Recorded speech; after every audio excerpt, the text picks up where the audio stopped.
After a difficult start to the 2024-25 season, a dream January transfer window certainly would not go amiss at Old Trafford.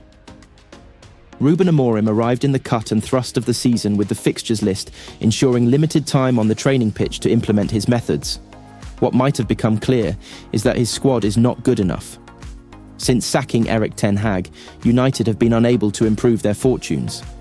The club sit 14th ahead of facing Newcastle United, and despite a raft of signings in the summer, a few more may be required to transform the club's fortunes. Mirror Football take a look at what would be the perfect transfer window for the Red Devils. Marcus Rashford exit the club are open to a transfer, and Marcus Rashford wants to leave.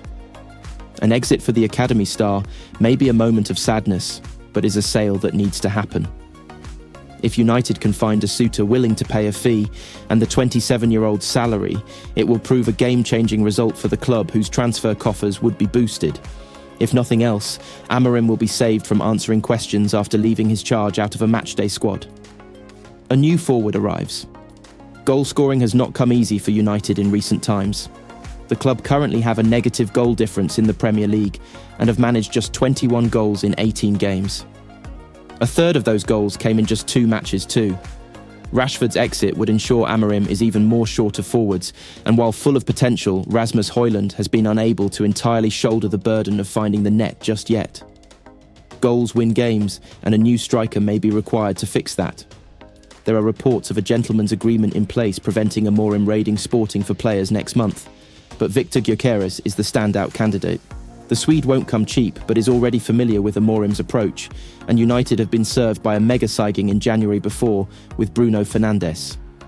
A new left-back with Luke Shaw's continued injury issues, and Tyrell Malacia yet to convince Amorim, having a natural left-back is high on the agenda at Old Trafford. A player familiar to the 39-year-old head coach is said to be looking for an exit too. Paris Saint-Germain star Nuno Mendes has seen discussions stall over a new deal in the French capital and has experience of playing under Amorim at Sporting. It would bring greater balance to United's backline and fix a position that has long been a problem. While needing to sell players before buying is never an ideal situation, United do have players who will be heading off their books soon. If that can be achieved in January, all the more benefit to the club to in turn allow new players time to acclimatise in the Premier League. Already a host of names including Rashford, Malacia, Joshua Zirkzee, Antony, Johnny Evans and Christian Eriksen have been left out of matchday squads by Amorim. In a perfect window, perhaps United can complete some good business in the first month of 2025 to relieve Amorim of players he will not utilise. It's 3 defeats in 3 games for Manchester United, and Ruben Amorim's prediction that a storm will come was very much correct. United were dumped out of the Carabao Cup at Tottenham, and they followed that up with a 3-0 loss to Bournemouth before Boxing Day's abysmal 2-0 defeat to Wolves. The good news for Amorim is United's injury list is far shorter than it has been at times over the last few seasons. But there are still some key players on the sidelines who would likely be part of Amorim's strongest starting 11, were they fit. Mason Mount. What Amorim said, he will be out for several weeks. I don't know the exact date, but it's going to be for long, and that's it. That's part of football, you continue. Luke Shaw, injury. Hamstring Shaw suffered a hamstring injury just weeks after returning from injury. He confirmed he had picked up a knock in a social media post, adding that he was absolutely devastated to have suffered another setback. What Amorim said, what I said to him as a coach since I'm here. I saw him in the medical department, in the gym. I saw him losing weight. I saw him in training, so he did everything right. Expected return date, unknown. Matthijs de Ligt. Reason for absence, illness. The Dutch defender was on the bench at Wolves but did not make an appearance. He is expected to be part of the squad to face Newcastle. Expected return date, Newcastle, Victor Lindelof. Injury, unknown.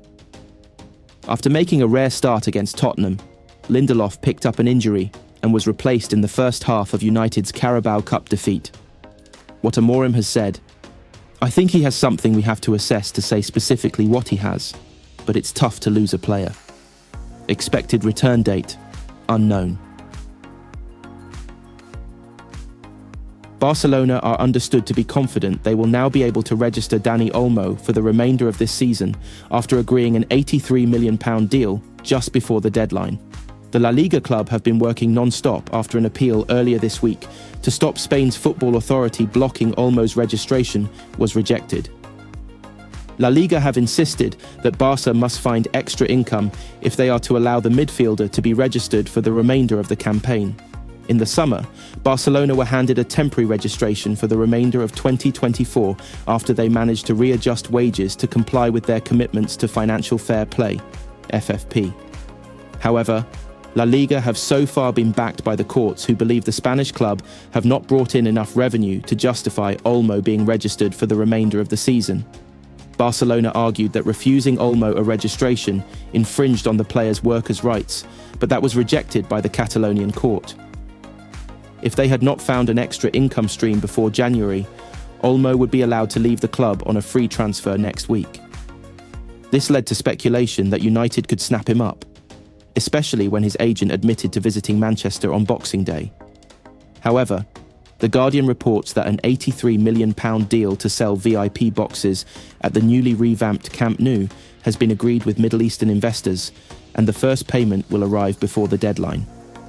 If that is the case, Olmo would be granted a registration, and United's hopes of signing the talented attacking midfielder will have been scuppered. Manchester United winger Ahmad believes there is a player in the current squad who shows better leadership than Bruno Fernandes ahead of his suspension on Monday night. Fernandes was sent off for a second bookable offence with the scores tied at 0-0 during the Premier League clash with Wolverhampton Wanderers on Boxing Day. Ruben Amorim chose not to acknowledge the captain as he exited the pitch, and the dismissal would prove to be the turning point as United lost 2-0 at Molineux. The red card means that Fernandes will be unavailable to face Newcastle in the next clash, meaning Amorim will need to choose not only a player to play alongside Ahmad as a number 10, but also a captain for the night. In a recent interview with SuperSport, the Ivorian was asked to create the perfect United player using attributes from the existing squad. When it came to leadership, Fernandes was bypassed in favour of Lisandro Martinez. The Argentine centre-back is likely to start against the Magpies on Monday night, and it appears Ahmad would back him to be the stand-in captain should Amorim wish for squad input. Casemiro, who could come in to replace the suspended Manuel Ugarte, and Harry Maguire may also be considered as options to wear the armband in Fernandes' absence. Whoever is picked to replace the Portuguese attacking midfielder will be an indication of whom Amorim sees as an example in the squad for others to follow. Fernandes will be back in the United squad for the trip to Liverpool on Sunday, January 5th. Sir Alex Ferguson issued a ruthless "I told you" message to a devastated Manchester United squad straight after their title defeat to Manchester City. The 2011/12 title battle has gone down as the greatest of the Premier League era. Another championship was in United's grasp for most of the final day, which saw them win at Sunderland. That meant City needed 3 points against QPR, who led for much of the game at the Etihad. Entering added time, the West London club was still 2-1 in front, with many City fans already giving up and pouring out of the stadium. But then Edin Dzeko equalised in the 92nd minute before Sergio Aguero, accompanied by Martin Tyler's iconic commentary, scored the goal that won the title on goal difference. The news soon filtered through to the shell-shocked United players and fans at the Stadium of Light.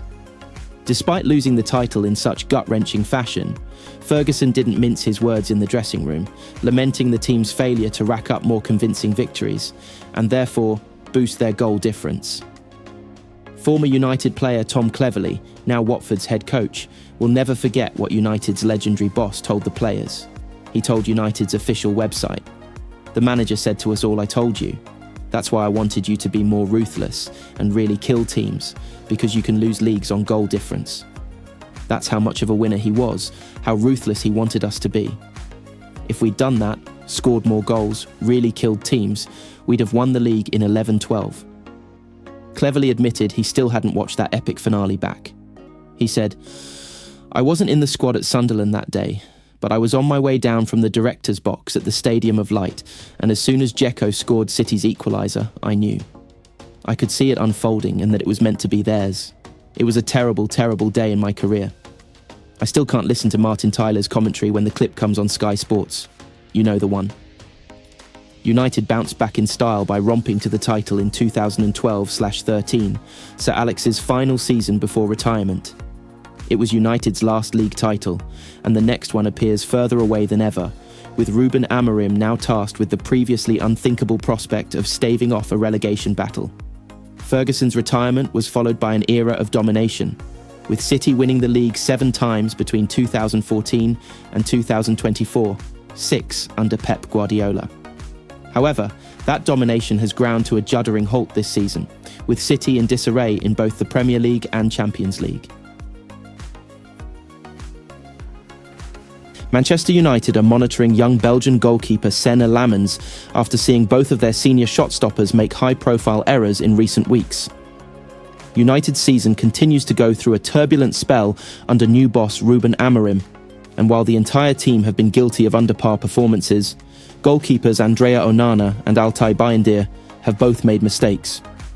The duo each allowed Tottenham and Wolves to score directly from a corner in the last few games, while Onana also came under fire earlier this month for making gaffes against Nottingham Forest and Viktoria Plzen.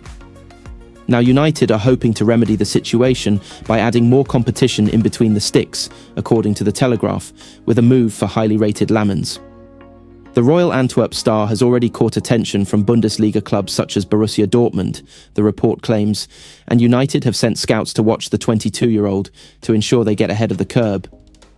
It says that while a move in January is not a priority, there could be movement in the summer, especially if Bayındır chooses to go elsewhere in search of first-team opportunities. Onana joined United for £47 million from Inter last summer, but has been highly scrutinised for a string of errors. The former Ajax keeper has made a total of 76 appearances for the Red Devils. The report goes on to say that United will be limited with signings in January transfer window as they look to comply with financial fair play regulations. There could be a number of outgoings, however, with Juventus reportedly eyeing up a move for Joshua Zirkzee amid his difficult start to life at Old Trafford since his big money switch from Bologna in the summer.